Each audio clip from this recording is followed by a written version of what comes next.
तो चलिए अब हम लोग पढ़ने वाले हैं किस चीज़ के बारे में। तो आमाशय, भोजन कहाँ पहुँच गया है, स्टोमक या फिर आमाशय में पहुँच गया हुआ है। तो यहाँ लिखेंगे आमाशय, आमाशय या स्टोमक।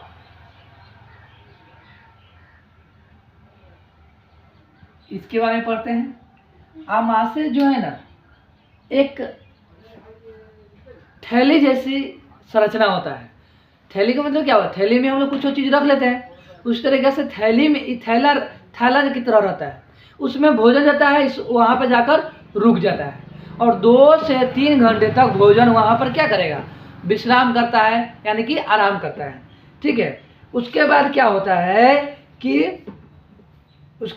है कि ये जो आमाशय जो दिख रहा है, ये आमाशय के 3 भाग होते हैं। कितने भाग होते हैं, तो 3 भाग होते हैं। पहला भाग, और ये हो गया पहला भाग, दूसरा भाग और तीसरा भाग। पहला भाग को क्या कहते हैं पता है, तो पहला भाग को कहते हैं कार्डियक, और दूसरा भाग को क्या कहेंगे बोलो, तो दूसरा भाग को कहते हैं पुंडिक।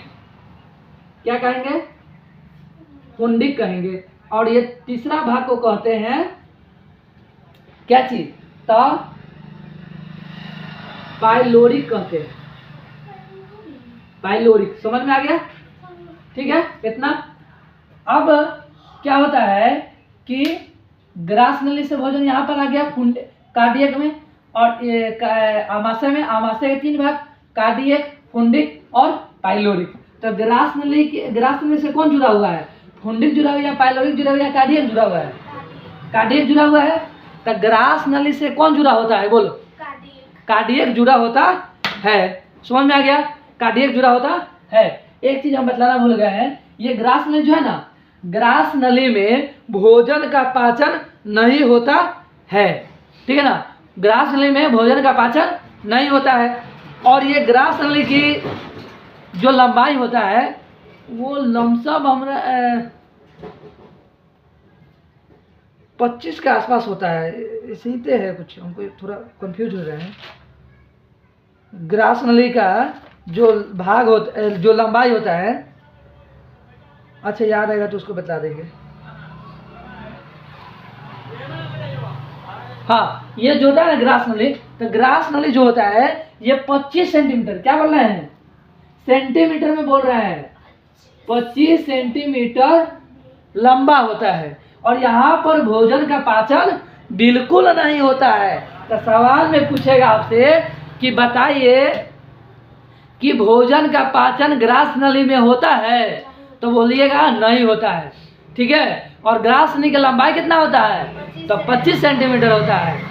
और छोटी आंत का लंबाई कितना होता है, तो 6 से 7 सेंटीमीटर होता है ना, 6 से 7 सेंटीमीटर होता है। 6 से 7 सेंटीमीटर नहीं, मीटर होता है। आप फुट में पूछेगा तो 20 से 30 फीट होता है। ठीक है, तो ये बात याद रखिए, ये सेंटीमीटर है, हम बोल रहे हैं इसके बारे में मीटर के बारे में। ठीक है ना, तो ये दोनों याद रखिएगा। और ये जो होता है, ये क्या बोल रहे हैं, छोटी आंत होता है, ये लंबाई में चौड़ा होता है। क्लियर। और यहाँ से लेके यहाँ तक का भाग कितना होता है, कितना लंबा होता है ये, यहाँ से लेके यहाँ तक, तो 8 से 10 मीटर बोले थे, याद है। हाँ, तो ये 25 देख के ही नहीं कहना कि जो है कि ये बोल रहा है कि आप बड़ा है ना, और ये बोल रहा है कि बड़ा है, तो ये सेंटीमीटर में है, और जो बतला रहे हैं ये मीटर में है, और ये भी जो बतला रहे हैं यहाँ से यहाँ तक मीटर में है। तो कंफ्यूजन बिल्कुल नहीं होना। तो ये समझ में आ गया। तो क्या बतला रहे थे, आमाशय के बारे में बतला थे। आमाशय बोले तो स्टोमक क्या है, एक थैला जैसा रचना है इसका, और इसमें भोजन आकर ठहरता है, 2 से 3 घंटे तक विश्राम करता है। उसके बाद बतलाए थे कि आमाशय के 3 भाग होते हैं। कितने भाग होते हैं, 3 भाग। पहला भाग को बोलते हैं कार्डियक, दूसरा भाग को बोलते हैं पुंडिक, और तीसरा भाग को तो पाइलोरिक कहे थे। तो ये क्लियर हुआ पूरा। ओ एक मिनट।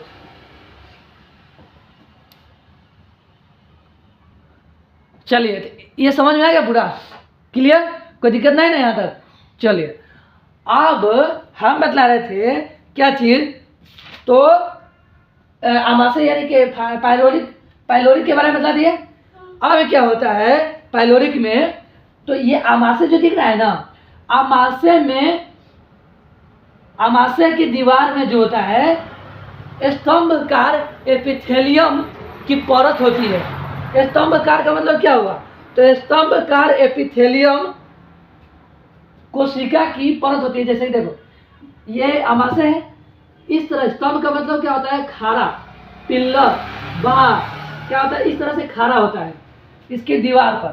तो यहाँ पे क्या मतलब है कि आमाशय के दीवार पर स्थित कोशिका, जिसे क्या कहते हैं? तो जिसे एपिथेलियम, स्तंभ एपिथेलियम कोशिका कहते हैं। ये जो है कि यहाँ पर स्थित होता है, और यही क्या बोलते हैं, स्तंभकार एपिथेलियम जो होता है यही बनाता है जठर ग्रंथि। ये क्या करता है? तो जठर ग्रंथि का निर्माण करता है, यानी कि गैस्ट्रिक ग्लैंड का निर्माण करता है। कौन? तो स्तंभकार एपिथेलियम। ठीक है, ये कहाँ होता है स्तंभकार एपिथेलियम? तो आमाशय की कोशिका के भीतर स्तंभकार एपिथेलियम कोशिका स्थित होती है, जो किसका निर्माण कर रही है? तो जठर ग्रंथि का, यानी कि गैस्ट्रिक ग्लैंड का निर्माण कर रही है। तो ये समझ में आ गया? अब आता है क्या, तो इतना पहले लिख लेने दो, उसके बाद फिर आगे बतलाते हैं। क्या बतला रहे थे? आमाशय के बारे में। तो आमाशय में लिखना क्या है? तो यह चौड़ी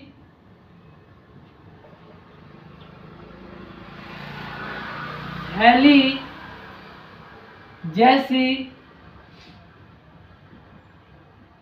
इसकी चौड़ी थैली जैसी रचना होती है। इसकी लगा, इसकी चौड़ी थैली जैसी रचना होती है। क्लियर? चौड़ी थैली जैसी रचना होती है। अब क्या होता है, तो आमाशय के कितने भाग बतलाए थे? तो यहां पर लिखेंगे इसके 3 भाग होते हैं।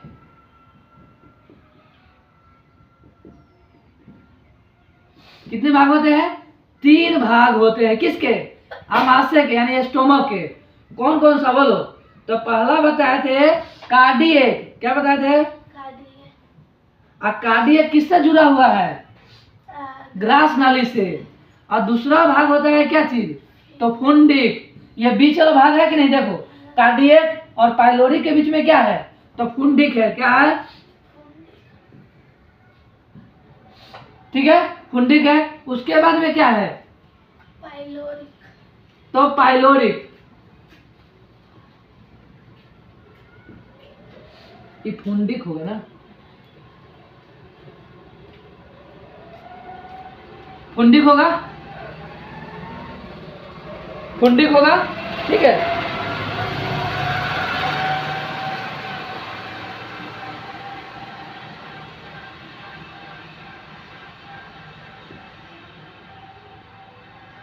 फुंडिक,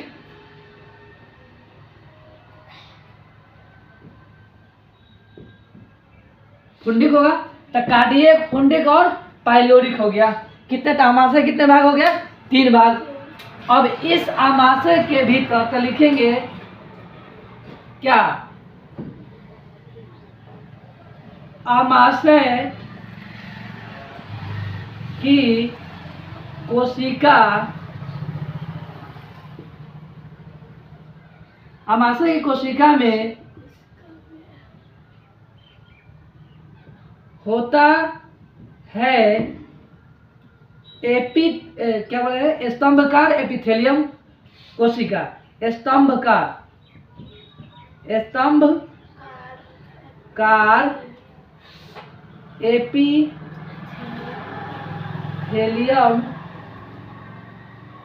स्तंभकार एपिथेलियम कोशिका, स्तंभकार एपिथेलियम कोशिका होता है जो जठर ग्रंथि, क्या बोले, जठर ग्रंथि का निर्माण करती है। ठीक है, जठर ग्रंथि का निर्माण करती है। क्लियर। अब लिखेंगे क्या, जठर ग्रंथि के 3 प्रकार होते हैं। तो जठर ग्रंथि के कितने प्रकार, तो यहां पर अब लिखिए जठर ग्रंथि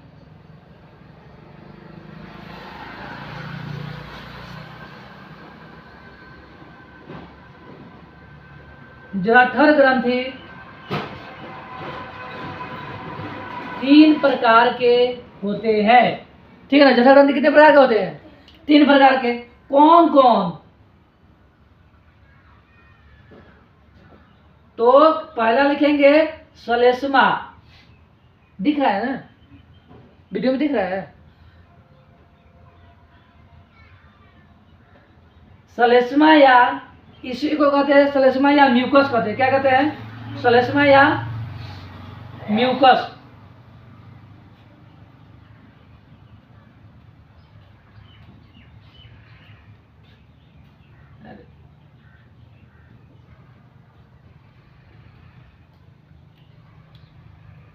म्यूकस कहते हैं। और दूसरा होता है क्या, तो बोलो, तो दूसरा होता है भीतरी, ये बहुत नदी चल रहा है, अजीब दिख रहा है यार, बहुत डार्क चल रहा है। भीतरी, भीतरी क्या बोलते हैं इसको, तो भीतरी, भीतीय या फिर इसको भीतीय कहते हैं, भीतीय या क्या कहते हैं, तो अल्जाइमर कहते हैं, अल्जाइमर कहते हैं, अल्जाइमर।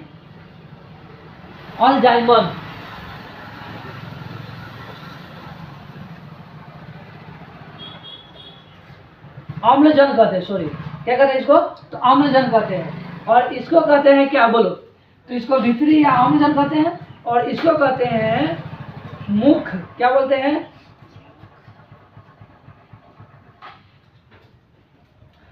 इसको कहते हैं मुख्य या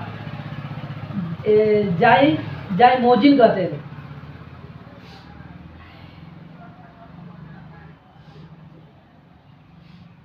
जाइमोजिन कहते हैं, समझ में आया। इसे क्या कहते हैं, तो जाइमोजिन, और इसको भित्ति या अम्लजन, और इसको कहते हैं श्लेष्मा। अब ये तीनों जो है, तीनों से क्या निकलता है, तो कुछ रस निकलता है। जैसे कि इससे निकलता है, म्यूकस से निकलता है म्यूकस रस। म्यूकस से क्या निकलेगा, तो म्यूकस से निकलता है म्यूकस रस।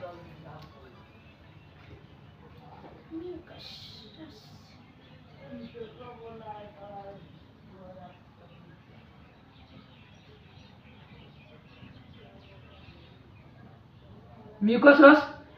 और इससे क्या निकलता है, तो HCl निकलता है। HCl बोले तो हाइड्रोक्लोरिक अम्ल।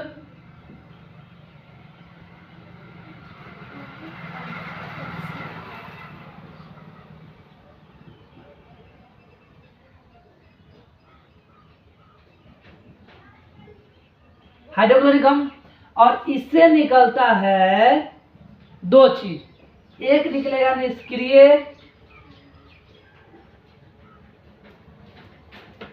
क्या बोलते हैं इसको, तो निष्क्रिय पेप्सिनोजेन निकलता है। निष्क्रिय पेप्सिनोजेन,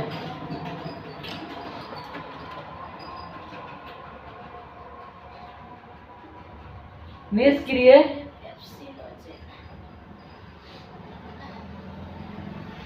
पेप्सिनोजेन।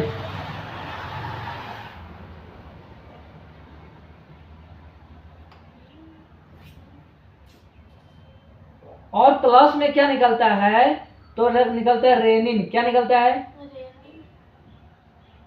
रेनिन निकलता है। समझ में आया? तो देखो जठर ग्रंथि के 3 प्रकार, एक होता है श्लेष्मा या म्यूकस, उस श्लेष्मा से म्यूकस से निकलता है म्यूकोस रस, भित्तीय और भित्तीय या अम्ल जन से निकलता है हाइड्रोक्लोरिक अम्ल, और मुख्य या क्या बोलते हैं जाइमोजिन से निकलता है, तो निकलता है क्या चीज, तो निष्क्रिय या फिर निष्क्रिय पेप्सिनोजेन। निष्क्रिय का मतलब क्या होता है, तो सूतल रहेगा, मतलब एक्टिव नहीं रहेगा, तो निष्क्रिय पेप्सिनोजेन। और इसी से निकलता है क्या चीज, तो रेनिन निकलता है। रेनिन क्या निकलता है, रेनिन निकलता है।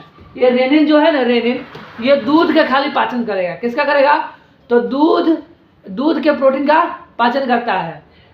और ये सबसे ज्यादा रेनिन किस में निकलता है, बूढ़े में निकलता है या फिर बच्चों में निकलता है, तो सबसे ज्यादा निकलता है बच्चों में, क्योंकि बच्चे केवल और केवल दूध पीते हैं, है ना।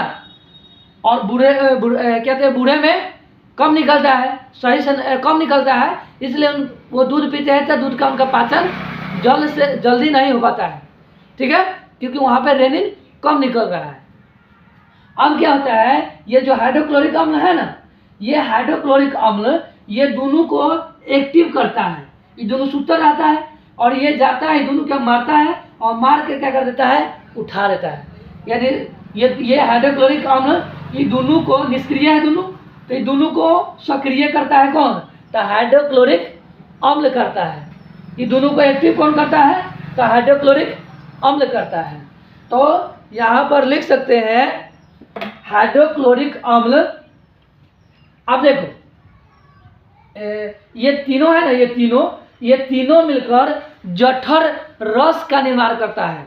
जठर रस बोले तो गैस्ट्रिक जूस का निर्माण कौन करता है, तो श्लेष्मा और अम्लजन और जाइमोजिन, ये तीनों मिलकर जठर रस का निर्माण करता है। तो यहाँ पर अब लिख देते हैं जठर रस के बारे में। ये बता दी तो समझ में आ गया कौन कौन सा भाग होता है। तो यहाँ पर समझिएगा क्या बोल रहे हैं, तो यह तीनों मिलकर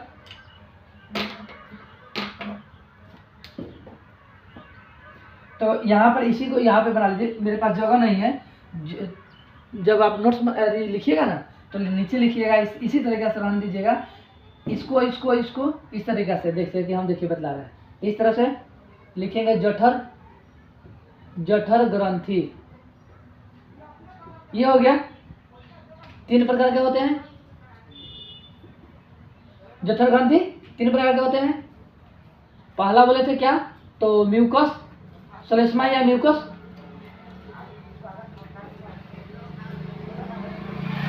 या म्यूकस बोले थे, म्यूकस। और ये वो क्या बोले थे, तो भित्तीय या इसी को बोलते हैं अम्लजन। और इसको क्या बोले थे, तो इसको बोल रहे थे मुख्य। क्या बोले थे, मुख्य या बोलो, मुख्य या क्या बोलते हैं, तो जाइमोजिन। देखियो कि नहीं बोल रही है, नहीं लग रहा है, हम खाए थे इसलिए नहीं दिख रहा। जाइमोजिन, जाइमोजिन होता है ना। अब ये हो गया, तो ये सब चीज लिखा हुआ है, ये चीज यहाँ लिखा हुआ है, नीचे लिखा हुआ रहेगा। 3 बना के इसी तरह लिखेगी। हाइड्रोक्लोरिक भी ऐसी तरह लिखेगी। उसके बाद जो है कि जाइमोजिन के बारे में जो नीचे लिखा है वैसे लिखे रहेगा। उसके बाद यहाँ से एक ऐसे बनाएगी और यहाँ से भी एक ऐसे निकालेगी, और ऊपर से एक ऐसे निकालकर लिखेगी जठर रस। क्या लिखेगी, जठर रस। यानी कि बोले तो गैस्ट्रिक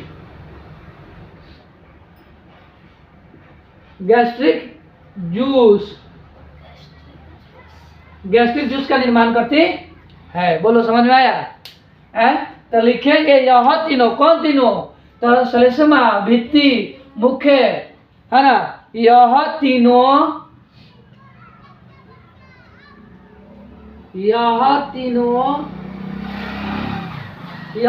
किसका निर्माण करेगा, बोलो। यह तीनों जठर रस का निर्माण करती जठर रस का निर्माण करती है। क्लियर हो गया? अब बोलो, समझ में आया? तो यह तीनों जठर रस का निर्माण करती है। उसके बाद हम क्या बोल रहे थे? तो जठर रस का निर्माण करती है ना? जठर रस का निर्माण करती है। अब हम लोग पढ़ेंगे एकाएकी किसके बारे में? तो म्यूकस के बारे में पढ़ेंगे, फिर क्या बोलते हैं, अम्लजन के बारे में पढ़ेंगे, फिर उसके बाद पढ़ेंगे जाइमेजिन के बारे में पढ़ेंगे। ठीक है, एकाएकी सब के बारे में लिखवा देते हैं। ठीक, पहले इतना नोट करो, उसके बाद जो है कि लिखवाते हैं।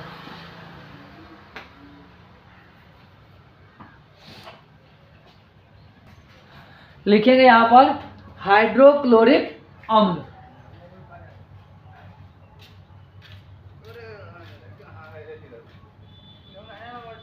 हाइड्रोक्लोरिक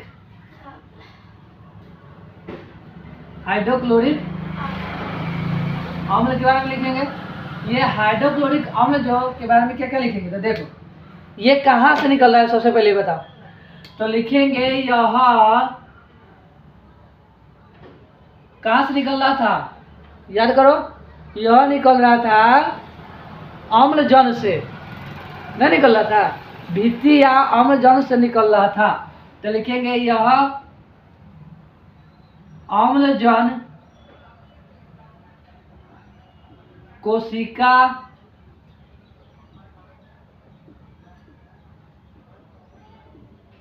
से अम्लजन कोशिका से बाहर निकल रहा था। अब देखिए हाइड्रोक्लोरिक अम्ल के बारे में, जब हम लोग भोजन करते हैं तो क्या होता है? तो हाइड्रोक्लोरिक अम्ल में जब हम लोग भोजन करते हैं तो भोजन कहाँ जा रहा है? आमाशय में जा रहा है, स्टोमक में जा रहा है, पेट में जा रहा है, और उसमें क्या है? तो हाइड्रोक्लोरिक अम्ल है। अब भोजन को क्या कर देगा? तो भोजन को अम्लीय बना देगा। क्या बना देगा? अम्लीय बना देगा। और भोजन थोड़ा बहुत वहाँ पर क्या होगा? पाचन होगा। जब हम लोग दस्त करते हैं या उल्टी करते हैं तो भोजन बाहर निकलता है। तो भोजन जब बाहर निकलता है तो कैसा लगता है? खट्टा खट्टा लगता है ना। तो खट्टा खट्टा क्यों लग रहा है? क्योंकि उसमें हाइड्रोक्लोरिक अम्ल मिल चुका हुआ है, इसलिए वह कैसा लग रहा है? तो खट्टा खट्टा लग रहा है। एक बात याद रखना, जब हम लोग उल्टी करते हैं या दस्त करते हैं तो आमाशय में जो भोजन रहता है ना, वही भोजन जो है कि उल्टी के रूप में दिखता है। ठीक है, छोटी आंत से भोजन निकलता नहीं है उल्टी के समय। ठीक है, तो जब हम लोग उल्टी करते हैं तो क्या होता है? तो वो खट्टा खट्टा लगता है। तो भोजन देखते हैं कि जैसे खाते हैं भोजन, क्या वैसे ही निकलता है? नहीं ना, भोजन थोड़ा बहुत पचा हुआ निकलता है, और उसी को कहते हैं काइम। क्या कहते हैं? काइम कहते हैं। अब यही चीज को लिख दो हाइड्रोक्लोरिक में। तो हाइड्रोक्लोरिक में आप लिखेंगे क्या? यह भोजन को अम्लीय बना देता है। यह भोजन को अम्लीय बना देता है। भोजन को अम्लीय बना देता है। ठीक है, अम्लीय बना देता है। और क्या लिखा है बोलेंगे, लिखेंगे। तो यह भोजन को अम्लीय बना देता है। जब अम्लीय बना देता है, इसलिए लिखेंगे यहाँ पर इसलिए जब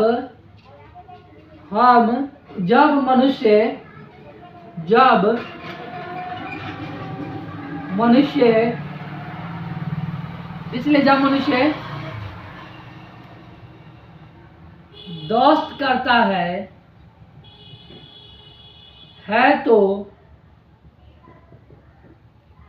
तो भोजन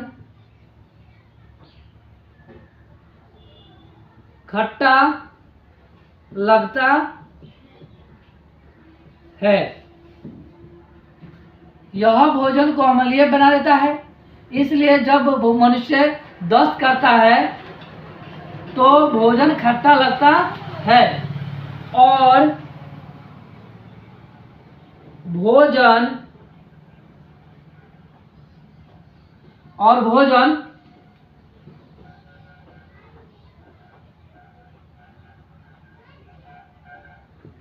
थोड़ा बहुत पचा होता है। है ना। और जो पचा होता है तो निकलता है तो हम लोग देखते हैं उसको, है ना। पचा हुआ भोजन मतलब गिराता है तो दस्त करते हैं तो पचा हुआ भोजन निकलता है, हल्का फुल्का पचा हुआ भोजन निकलता है, उसी को कहते हैं काइम। तो लिखेंगे पचा होता है, इसी को काइम कहते हैं। समझ में आया? क्लियर? ये हो गया, कोई दिक्कत नहीं ना। चलिए, तो भोजन को अम्लीय बनाता कौन है? हाइड्रोक्लोरिक अम्ल। और क्या कर रहा है कि भोजन खट्टा हो जाता है किसके कारण से? हाइड्रोक्लोरिक अम्ल के कारण। और भोजन थोड़ा बहुत पचा होता है, जब दस्त करते हो तो वो देखने को मिलता है तो उसे क्या कहते हैं? काइम कहते हैं। बोलो, पूरा का पूरा समझ में आया? उसके बाद बोले है क्या? यह लिखेंगे, यह यानी कि हाइड्रोक्लोरिक अम्ल किसको सक्रिय कर रहा था? तो यह निष्क्रिय, पहले लिखेंगे निष्क्रिय पेप्सिनोजेन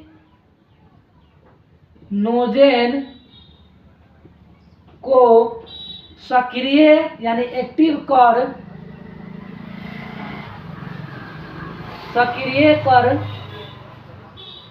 उसे किस में बदल रहा था? तो पेप्सिन में बदल रहा था। पेप्सिन में बदल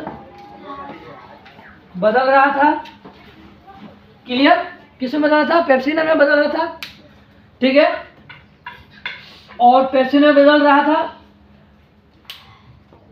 और ये पेप्सिन जो है कि किसका पाचन करेगा? तो यह पेप्सिन प्रोटीन का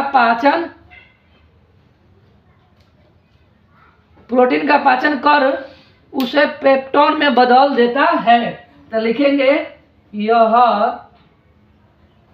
प्रोटीन का पाचन कर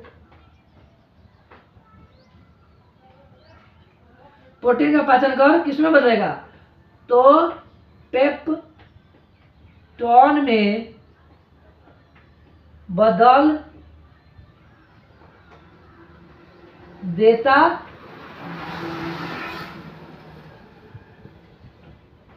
है। हो गया? ठीक है, इतना समझ में आ गया? तो क्या कर रहे हैं कि निष्क्रिय पेप्सिन कहाँ से निकल रहा था? तो निकल रहा था मुख्य या जाइमेजिन से, है ना। वहां से निकल रहा था। अब क्या हो रहा था कि ये दोनों शांति से था, सुतल था। कौन सुतल था शांति से? तो रेनिन और पेप्सिनोजिन। अब 2-3 था पर इसको मार कर उठा कौन रहा था? तो हाइड्रोक्लोरिक अम्ल उठा रहा था। तो वही लिखे हैं, यह निष्क्रिय पेप्सिन को सक्रिय कर उसे पेप्सिन में बदल देता है और ये पेप्सिन प्रोटीन को पाचन कर पेप्टोन में बदल देता है। बोलो इतना समझ में आ गया पूरा है? अब देखो हम लोग बाहर कहीं जाते हैं तो कुछ खाने का सामान दिखता है, खाने का सामान दिखता है और उसको हम लोग खरीद के खा लेते हैं। तो उसमें जो है कि छोटे छोटे जीवाणु बैक्टीरिया सब बैठा रहता है, नहीं बैठा रहता है। अब हम लोग तो खा लेते हैं, अब उस पर बैक्टीरिया कहाँ चला गया? वो बैक्टीरिया तो हमारे पेट में चला गया। जब हम लोग खा रहे थे तो बैक्टीरिया कहाँ चला गया? पेट में चला गया। अब बैक्टीरिया सोच रहा है कि चलो अंदर, अब तो चले गए, अब अंदर मचाएंगे धूम, खूब धूम धड़ाम करेंगे। लेकिन इसको पता नहीं रहता है कि इसका बाप हाइड्रोक्लोरिक अम्ल अंदर आमाशय में बैठल है, इसको जीवाणु को मारने के लिए, नष्ट करने के लिए। तो लिखेंगे क्या? लिखेंगे यह जीवाणु को नष्ट करता है। क्या लिख दे? यह जीवाणु को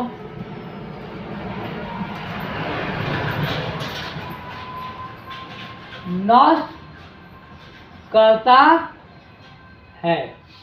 बोल इतना समझ में आ गया? तो ये था हाइड्रोक्लोरिक के बारे में। देखिए सिंपल याद रखिए, हाइड्रोक्लोरिक कहाँ से निकलता है? तो हाइड्रोक्लोरिक निकलता है भित्ति या अम्लजन से। कहाँ से निकलता है? तो भित्ति या अम्लजन से निकलता है। उसके बाद अम्लजन से निकलता है और क्या बोले हैं कि ये भोजन को अम्लीय बना देगा।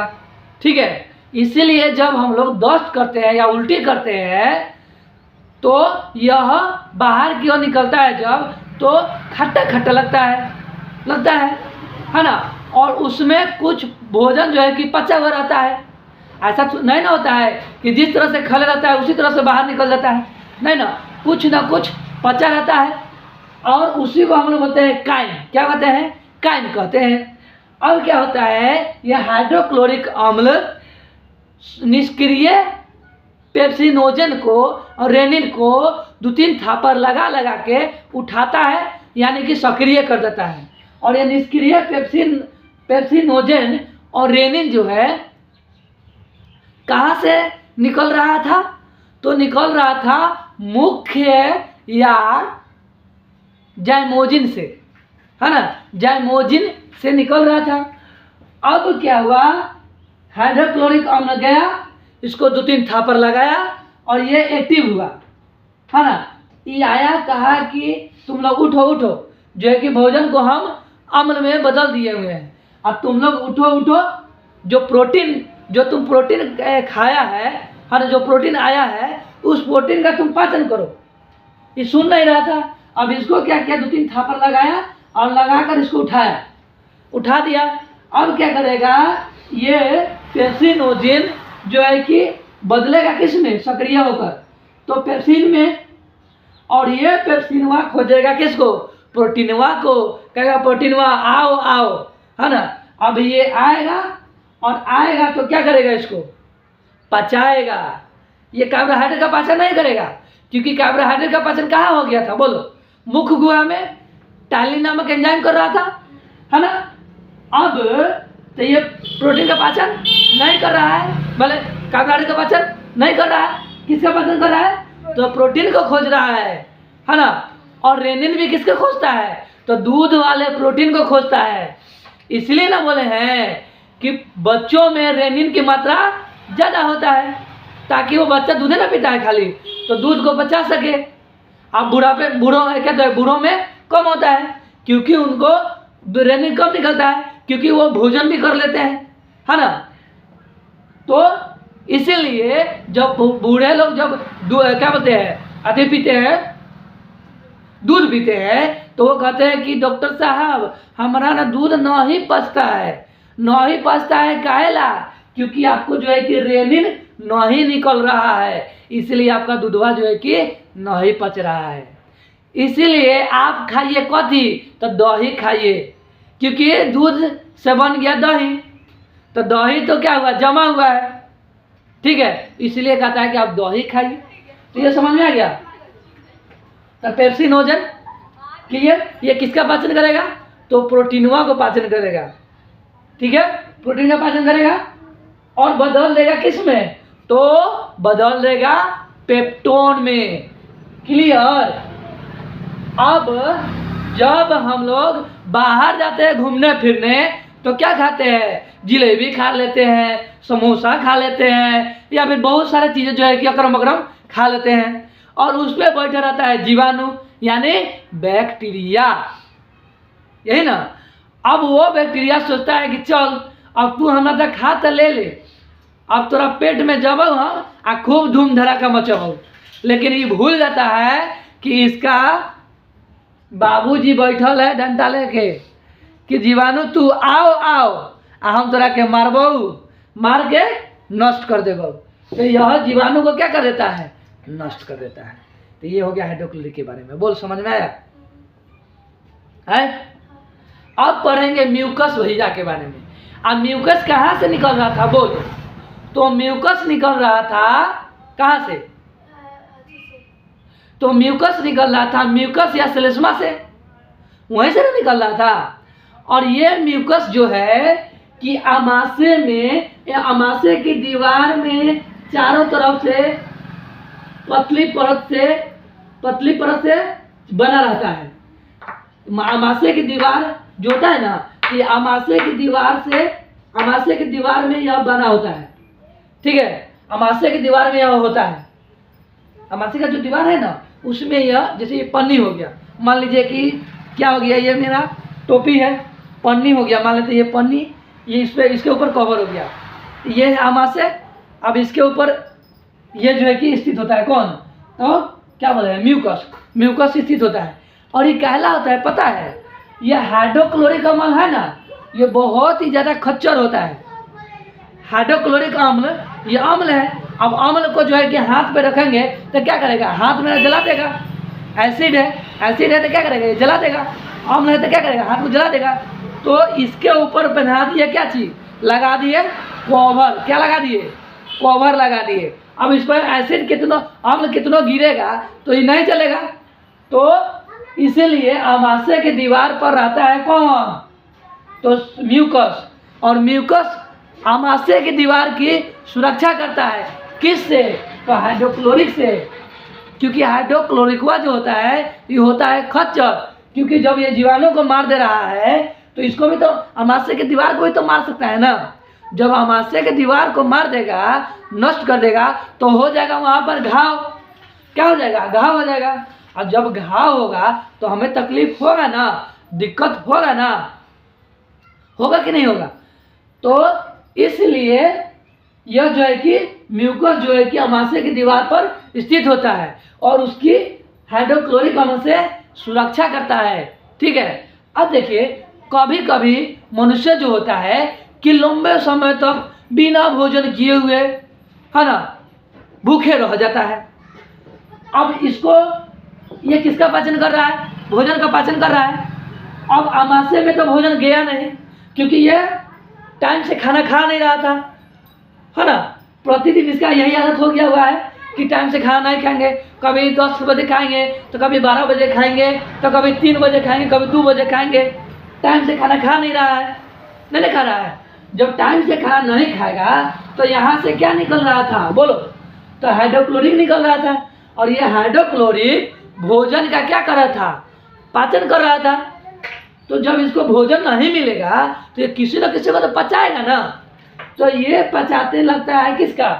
तो यहाँ पर भोजन तो मिला नहीं। अब भोजन नहीं मिला तो अधिक मात्रा में, बहुत सारा यानी अधिक मात्रा में हाइड्रोक्लोरिक अम्ल निकलने लगा। अब निकल कर ये क्या करेगा? आमाशय के दीवार पर स्थित था क्या? म्यूकस। उसको जो है कि मारने लगेगा, नष्ट करने लगेगा, और मारे जो है कि हमारे आमाशय की दीवार पर पहुंच जाएगा। आमाशय की दीवार पर पहुंच जाएगा और इस तरह का घाव उत्पन्न कर देगा, ठीक है। घाव उत्पन्न कर देगा और इसी को कहते हैं क्या चीज? तो इसी घाव को कहते हैं पेप्टिक अल्सर घाव। क्या कहते हैं? पेप्टिक अल्सर कहते हैं। क्या कहते हैं? पेप्टिक अल्सर कहते हैं। ये हो गया म्यूकस के बारे में। समझ में आ गया? क्लियर? कोई दिक्कत नहीं ना? तो क्या अब म्यूकस के बारे में लिख लेते हैं, उसके बाद फिर बतलाते हैं। तो लिखिएगा यहाँ पर म्यूकस, क्या लिखते हैं? म्यूकस।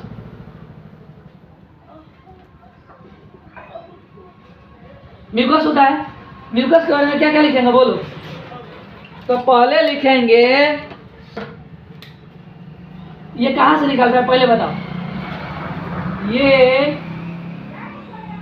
म्यूकस या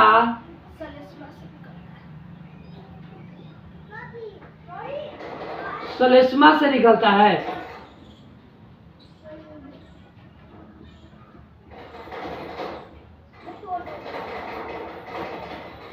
म्यूकस या श्लेष्मा से निकलता है।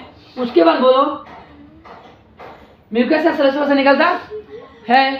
तो लिखेंगे उसके बाद, ये आमाशय की दीवार पर, आमाशय बोले तो स्टोमक, आमाशय की दीवार पर स्थित होता है, स्थित होता है। और यह आमाशय या स्टोमक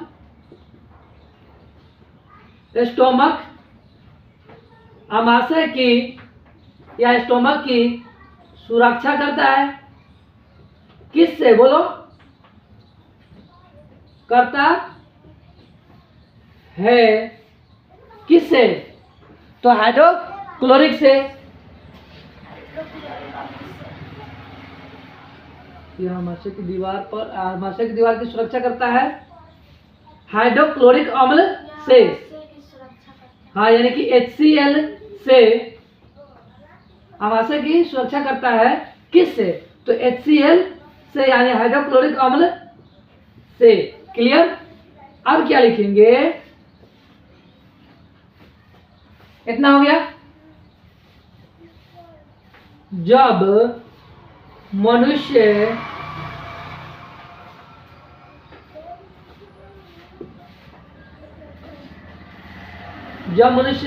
अपने नियमित मतलब रेगुलर तौर तरीके से भोजन नहीं करते हैं। तो जब मनुष्य नियमित रूप से भोजन नहीं करते हैं,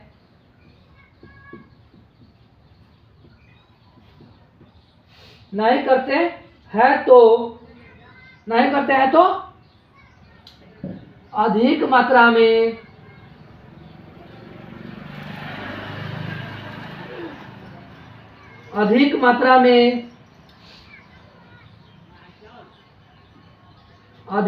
में HCl यानी हाइड्रोक्लोरिक अम्ल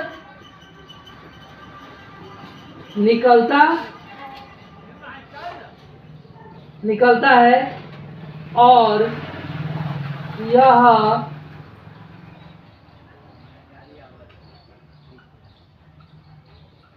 यह आमाशय की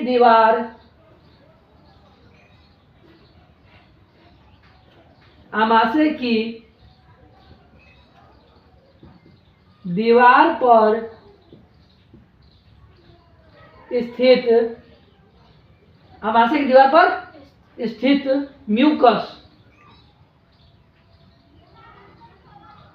क्या बोल रहे हैं?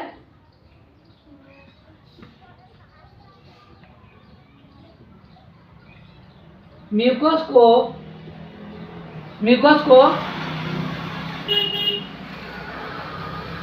नष्ट कर देता है।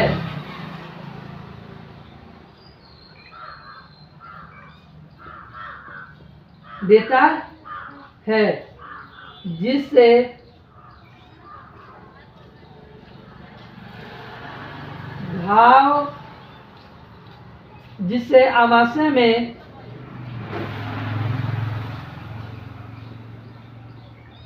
घाव उत्पन्न हो जाता है। इसे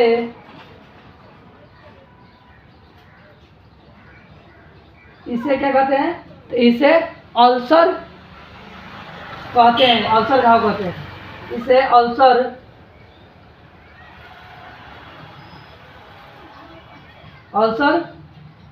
नहीं पेट क्या बोल रहे हैं उसको? अल्सर पेट क्या बोलते हैं उसका नाम भूल रहे हैं मुझे। क्या बोलते हैं उसको?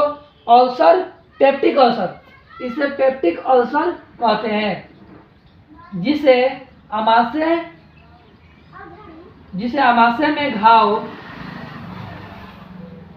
उत्पन्न हो जाता है। इसे पेप्टिक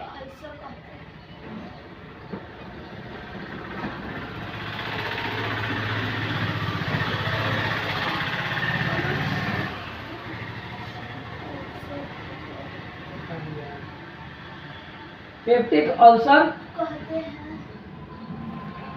कहते हैं। सुनने यार, जब मनुष्य अपने नियमित रूप से भोजन नहीं करते हैं तो अधिक मात्रा में हाइड्रोक्लोरिक अम्ल निकलता है और यह आमाशय की दीवार पर स्थित म्यूकस को नष्ट कर देता है, जिससे आमाशय में घाव उत्पन्न हो जाता है। इसे पेप्टिक अल्सर कहते हैं। ये हो गया तुम्हारा आमाशय के बारे में पूरा कहानी। बोलो समझ में आया? अब हम लोग पढ़ेंगे छोटी आंत के बारे में, ठीक है? लेकिन जो ये ऑनलाइन वाला जो है ना, ऑनलाइन वाला जो है कि वीडियो शेयर नहीं करता है, ठीक है, और ना ही लाइक करता है और ना ही सब्सक्राइब करता है, ठीक है? इसलिए जो है कि वीडियो पर व्यू नहीं आ पा रहा है, नहीं सब्सक्राइबर बढ़ पा रहा है। आप लोग जो है कि शेयर कीजिए और लाइक कीजिए, सब्सक्राइब कीजिए ज़रूर, ठीक है? क्योंकि आप लोगों के लिए इतना मेहनत कर रहे हैं तो आप लोग जो है कि इतना तो कर ही सकते हैं मेरे लिए, ठीक है? तो आज के लिए हम इतना ही पर इस क्लास को रहने देते हैं, यहीं पर क्लास को विराम करते हैं, ठीक है? और फिर हम जो है कि नेक्स्ट वीडियो में आप लोगों के साथ इसी क्लास में, है ना, इसी कोचिंग में, इसी टॉपिक के साथ फिर मिलेंगे, ठीक है? तो आज के लिए इतना है, ठीक है? थैंक यू, जय हिंद।